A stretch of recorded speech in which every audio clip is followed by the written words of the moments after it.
இது ஃபர்ஸ்ட் மலேசியாவின் செய்திகள் உங்களுக்காக.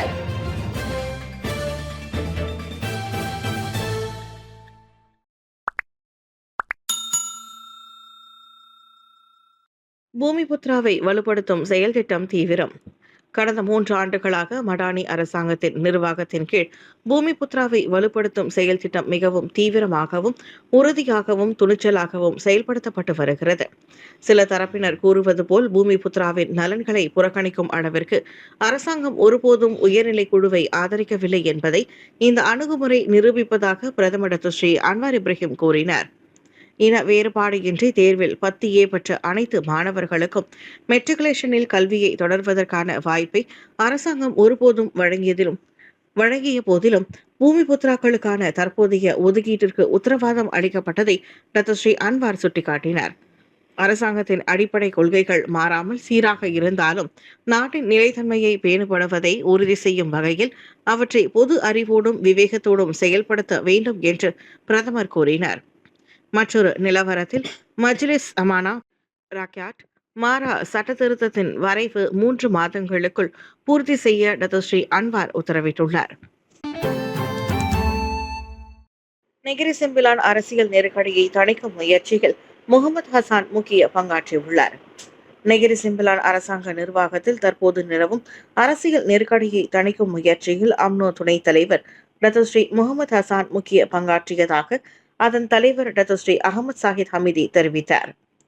தோக்மாட் என்று பரவலாக அறியப்படும் முகமது ஹசான் கட்சி தலைமைத்துவத்துடன் பேச்சுவார்த்தைகள் மற்றும் கலந்துரையாடல்களை மேற்கொண்டு எப்போதும் பிரச்சினைகளை தீர்வை காண்பதற்கான முயற்சிகளை மேற்கொண்டதை அவர் சுட்டிக்காட்டினார். அந்த கேள்வி எழுந்ததில்லை. உண்மையில் தோக்மாட் ஹசான் தான் அதற்கு தீர்வு காண முயன்றார். அப்படிப்பட்ட குற்றச்சாட்டுகள் எழுந்தால் அது நியாயமற்றதாக இருக்கும். அவ்விரு விவகாரங்களிலும் ஒரு தீர்வை காண்பதற்காக அவர் என்னுடன் அடிக்கடி கலந்துரையாடி ஆலோசனைகளையும் நடத்தினார் என்று அகமது சாஹித் கூறினார். முன்னதாக அகமது சாஹித் ஞாயிற்றுக்கிழமை கோலாலம்பூரில் நடைபெற்ற அம்னோவின் 80ஆம் ஆண்டு நிறைவு விழாவை முன்னிட்டு ஊடகங்களுக்கு சிறப்பு நேர்காணல் அளித்தார். நெகிரி செம்பிலான் விவகாரம் குறித்து அடுத்த வாரம் கலந்துரையாடப்படும்.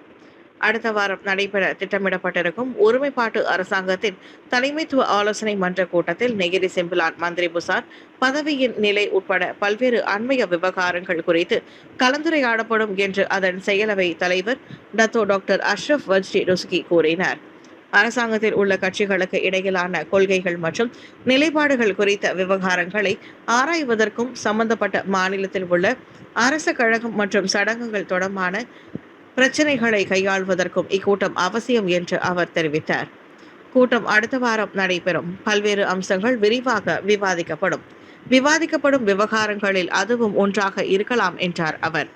ஒருமைப்பாட்டு அரசாங்கத்தை அமைப்பதற்கான புரிந்துணர்வு ஒப்பந்தத்திற்கான நோக்கத்தின் அடிப்படையிலேயே எந்தவொரு விவாதமும் நடைபெறும் என்று டாக்டர் அஷ்ரப் கூறினார். நெகிரி செம்பிலானில் நிலவும் பிரச்சினைகளை தீர்ப்பதற்காக கட்சியின் அரசியல் செயற்குழுவிற்கும் நம்பிக்கை கூட்டணிக்கும் இடையே உடனடியாக ஒரு சந்திப்பு நடத்தப்பட வேண்டும் என்று முன்னதாக அம்னோ அழைப்பு விடுத்திருந்தது. சுயதொழில் சமூக பாதுகாப்பு சட்ட திருத்த பரிந்துரை அடுத்த நாடாளுமன்ற கூட்டத்தில் தாக்கல் செய்யப்படலாம்.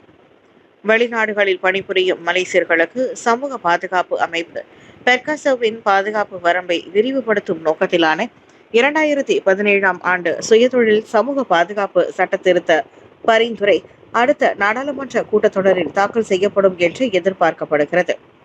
அமைச்சரவையின் ஒப்புதலை பெற்ற பிறகு இச்சட்ட மசோதா நாடாளுமன்றத்தில் தாக்கல் செய்யப்படும் என்று மனிதவள அமைச்சர் டாக்டர் ஸ்ரீ ரமணன் ராமகிருஷ்ணன் தெரிவித்தார். அமைச்சரவை அங்கீகரித்த பின்னர் நானும் துணை அமைச்சரும் இச்சட்ட மசோதாவை நாடாளுமன்றத்திற்கு கொண்டு செல்வோம். நாடாளுமன்ற கூட்டத்தொடருக்கு பின்னர் இந்த மசோதாவை அங்கீகரிக்க முன்வைப்போம். இது அங்கீகரிக்கப்பட்டவுடன் இச்சட்டம் உடனடியாக அமல்படுத்தப்படும். நாங்கள் இதை இவ்வாண்டே செய்வோம். இந்த ஆண்டே நிச்சயமாக அமல்படுத்தப்படும் என்றார் அவர். வெளிநாடுகளில் குறிப்பாக அண்டை நாட்டில் பணிபுரியும் மலேசிய தொழிலாளர்களின் பாதுகாப்பும் நலனும் பேணப்படுவதை உறுதி செய்ய இந்நடவடிக்கை அவசியம் என்று ரமணன் வலியுறுத்தினார். சுமார் 4,80,000 மலேசியர்கள் வேலைக்காக சிங்கப்பூருக்கு சென்று வரும் நிலையில் இந்த ஆண்டு 54 மரண விபத்துகள் பதிவாகியுள்ளன. தாமஸ் கிண்ண பூப்பந்து போட்டி பிரான்ஸ் இறுதி சுற்றுக்கு முன்னேறியது. தாமஸ் கிண்ண பூப்பந்து போட்டி டென்மார்க் ஃபார்ம் ஹான்செனில் நடைபெற்ற இறுதி ஆட்டத்தில் 2022 வெற்றியாளரான இந்தியாவை 3-0 என்ற புள்ளிக்கணக்கில் வீழ்த்தி பிரான்ஸ் முதல் முறையாக இறுதி சுற்றுக்கு முன்னேறியுள்ளது. ஆடவர் ஒற்றையர் பிரிவில் ஆட்டத்தின் தொடக்கத்திலிருந்தே பிரான்ஸ் ஆதிக்கம் செலுத்தி வந்தது. அந்நாட்டின் முக்கிய ஆட்டக்காரரும் உலக தரவரிசையில் 4ஆம் இடத்திலும் இருக்கும் கிறிஸ்டோ போப்போவை டாக்ஸி உலக தரவரிசையில் 18ஆம் இடத்தில் இருக்கும் இந்திய ஆட்டக்காரர் ஆயுஷ் ஷெட்டியை 39 நிமிடங்களில் 21-11, 21-9 என்ற புள்ளிகளில் தோற்கடித்தார். பின்னர் உலக தரவரிசையில் 10வது இடத்தில் உள்ள அலெக்ஸ் லானியர் கிடாம்பி ஸ்ரீகாந்தை 21-16, 21-18 என்ற புள்ளிகளில் வீழ்த்தி தனது அணியை 2-0 என்று முன்னிலைப்படுத்தியதோடு பிரான்சின் ஆதிக்கத்தை மேலும் வலுப்படுத்தினார். இந்த வெற்றியை தொடர்ந்து பிரான்ஸ் நடப்பு வெற்றியாளரான சீனாவுடன் இன்று மோதவுள்ளது. தொழில் முனைவோரின் வணிக நடவடிக்கைகளை ஊக்குவிக்க JKUM திட்டம். மக்களின் வாழ்க்கை செலவின சுமையை குறைப்பதற்கும் கூட்டுறவு கழகங்கள் மற்றும் உள்ளூர் தொழில் முனைவோரின் வணிக நடவடிக்கைகளை ஊக்குவிப்பதற்கும் உதவும் அரசாங்கத்தின் ஒரு முயற்சியே மடானி கூட்டுறவு மற்றும் தொழில் முனைவோர் விற்பனை திட்டம் KMKU ஆகும். பல்வேறு கூட்டுறவு கழகங்கள், நிறுவனங்கள் மற்றும் சிறு வியாபாரிகளின் ஒத்துழைப்புடன் இத்திட்டத்தின் வழி அத்தியாவசிய பொருட்கள் சந்தை விலையை விட 20 முதல் 30 விழுக்காடு வரை குறைவான விலையில் வழங்கப்படுவதாக தொழில் முனைவோர் மற்றும் கூட்டுறவு மேம்பாட்டு அமைச்சர் ஸ்டீவன் சிம் சி கியாங் தெரிவித்தார். இத்திட்டம் பினாங்கில் புகெட் மெர்தாஜம் மற்றும் மெர்தாமிற்கு அடுத்து 3வது இடமாக பட்டவத்தில் மேற்கொள்ளப்படுவதாக அவர் குறிப்பிட்டார். அரிசி, மாவு, சலவை தூள், கோழி, இறைச்சி, முட்டை மற்றும் சமையல் எண்ணெய் போன்ற அடிப்படை தேவைகளை மக்களுக்கு மலிவான விலையில் கிடைக்க மக்களுக்கு உதவுவதோடு கூட்டுறவு கழகங்கள் மற்றும் தொழில் முனைவோருக்கு வருமானம் ஈட்டுவதற்கான வாய்ப்புகளை உருவாக்குவதே இத்திட்டத்தின் முக்கிய நோக்கமாகும். உள்ளூர் சமூகத்திற்கு குறிப்பாக B40 மற்றும் M40 குழுவினருக்கு உதவுவதாகும் என்றார் ஸ்டீவன் சிம். கால்வாயில் விழுந்த சிறுமி 3 நாட்களுக்கு பின்னர் இறந்த நிலையில் மீட்டெடுக்கப்பட்டார். ஸ்லாங்கூர் பண்டார் மகோதா செராஸில் உள்ள ஒரு கால்வாயில் விழுந்து பலத்த நீரோட்டத்தில் மூழ்கி அடித்து செல்லப்பட்ட சிறுமி காஜாங் ஜாலான் ரேகோ அருகே சுங்கை லங்காட் இறந்த நிலையில் மீட்கப்பட்டார். 9 வயதுடைய நூர் காசே டிரான்டியா முகமது கையூமின் சடலம் அவர் விழுந்த இடத்திலிருந்து 10.6 கிலோமீட்டர் தொலைவில் கண்டெடுக்கப்பட்டதாக காஜாங்கின் தீயணைப்பு மற்றும் மீட்பு நிலைய தலைவரும் நடவடிக்கை பிரிவு கமாண்டருமான இஸ்மான் அட்னான் தெரிவித்தார். நேற்று நண்பகல் மணி 12:17க்கு ஜாலான் ரெக்கோவில் உள்ள சுங்கைலங்காட் ஆற்றங்கரையில் எங்கள் குழுவினர் பாதிக்கப்பட்டவரை கண்டுபிடித்ததோடு பிற்பகல் 1:12 மணிக்கு அவரின் பெற்றோர்கள் அதை உறுதிப்படுத்தினர். எனவே மீட்பு பணியை நாங்கள் வெற்றிகரமாக முடித்துள்ளோம். ஆனால் சந்தித்த சவால்கள் அதிகம் இல்லை. சுங்கைலங்காட் ஆற்றை அடைவது மட்டுமே சவாலாக இருந்தது. மற்ற அனைத்தும் எளிதாக்கப்பட்டன என்றார் அவர். அச்சிறுமியின் சடலம் போலீசாரிடம் ஒப்படைக்கப்பட்டதோடு காஜாங் மருத்துவமனையின் தடயவியல் மருத்துவ பிரிவுக்கு கொண்டு செல்லப்பட்டதாக இஸ்மான் தெரிவித்தார். ஈரானின் புதிய பரிந்துரையை பரிசீலிக்கும் ட்ரம்ப். தற்போதைய மோதலை தீர்க்கும் நோக்கத்தில் ஈரான் முன்வைத்துள்ள ஒரு புதிய பரிந்துரையை தான் தற்போது பரிசீலித்து வருவதாக அமெரிக்க அதிபர் டொனால்ட் ட்ரம்ப் அறிவித்துள்ளார். அமெரிக்கா முன்வைத்துள்ள 9 அம்ச பரிந்துரைக்கு பதிலளிக்கும் விதமாக ஈரான் அரசாங்கம் பாகிஸ்தானிடம் ஒரு விரிவான 14 அம்ச திட்டத்தை சமர்ப்பித்துள்ளதாக தஷ்னின் மற்றும் ஃபோர்ஸ் ஆகிய செய்தி நிறுவனங்கள் குறிப்பிட்டுள்ளன. இந்நிலையில் ஈரானில் தொடங்கிய மோதல்கள் முடிவுக்கு வந்துவிட்டதாக குறிப்பிடப்பட்டிருந்த போதிலும் கடற்படை முற்றுகை மட்டும் இன்னும் இராணுவ ரீதியாக அமல்படுத்தப்பட்டு வருவதாக தான் காங்கிரசுக்கு எழுதிய கடிதத்தில் ட்ரம்ப் குறிப்பிட்டிருந்தார். இது குறித்து கேள்வி எழுப்பப்பட்ட போது அந்த முற்றுகை ஒரு நட்பின் அடிப்படையில் மட்டுமே மேற்கொள்ளப்படுவதாக அவர் கூறினார். சரி, இது மிகவும் நட்பு அடிப்படையிலான ஒரு தடையாகும். இதை யாரும் எதிர்த்து கூட கேள்வி எழுப்பவில்லை. நீங்கள் புரிந்து கொள்ளும் வகையில் சொல்வதானால் இதை எதிர்த்து சவால் விடுபவர்கள் யாருமே இல்லை.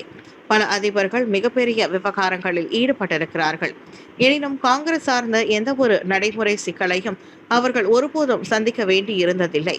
அத்தகைய தலையீடுகளை அவர்கள் முற்றிலும் அரசியலமைப்புக்கு முரணானவையாகவே கருதினார்கள். ஆனால் நாடாளுமன்றத்தில் இதை முன்னெடுத்த ஜனநாயக கட்சியினரும் ஒருவேளை ஓரிரு குடியரசுக் கட்சியினரும் தற்போது எல்லையற்ற வலிமையுடன் காணப்படும் எங்களின் பேச்சுவார்த்தை திறனை பலப்படுத்தி வருகின்றனர். அவர்கள் இவ்வாறு செய்திருக்க கூடாது. இதற்கு முன் இது ஒருபோதும் நிகழ்ந்ததில்லை. வேறு எந்த அதிபரும் இவ்வாறு செய்ததில்லை. அந்த வகையில் நான் முதல் நபராக இருக்கப் போவதில்லை. மிக்க நன்றி என்றார் அவர். வட ஜப்பானில் காட்டுத்தீ கட்டுப்பாட்டுக்குள் கொண்டு வரப்பட்டது. வட ஜப்பானில் 11 நாட்களுக்கு பிறகு காட்டுத்தீ கட்டுப்பாட்டுக்குள் கொண்டு வரப்பட்டுள்ளது. இது அந்நாட்டில் கடந்த 30 ஆண்டுகளுக்கு பிறகு ஏற்பட்ட இரண்டாவது மிகப்பெரிய காட்டுத்தீ சம்பவமாகும். சனிக்கிழமை தீயணைப்பு அதிகாரிகள் பாதிக்கப்பட்ட பகுதியை பார்வையிட்ட பின்னர் தீ கட்டுப்பாட்டுக்குள் கொண்டு வரப்பட்டதாக தமக்கு தெரிவிக்கப்பட்டதை ஒட்சுச்சியின் மேயர் கொசுஹிரானோ கூறியுள்ளார். வான்வழி மற்றும் தரைவழி தீயணைப்பு நடவடிக்கைகளும் கனமழையும் தீயை கட்டுப்பாட்டுக்குள் கொண்டுவர உதவின. இருப்பினும் முழுமையாக அணைக்கப்படாத தீ இன்னும் இருக்கும் என்று சந்தேகிக்கப்படுவதால் அமலாக்க தரப்பினர் தொடர்ந்து எச்சரிக்கையுடன் இருப்பார்கள் என்று கொசோஹிரானோ கூறினார்.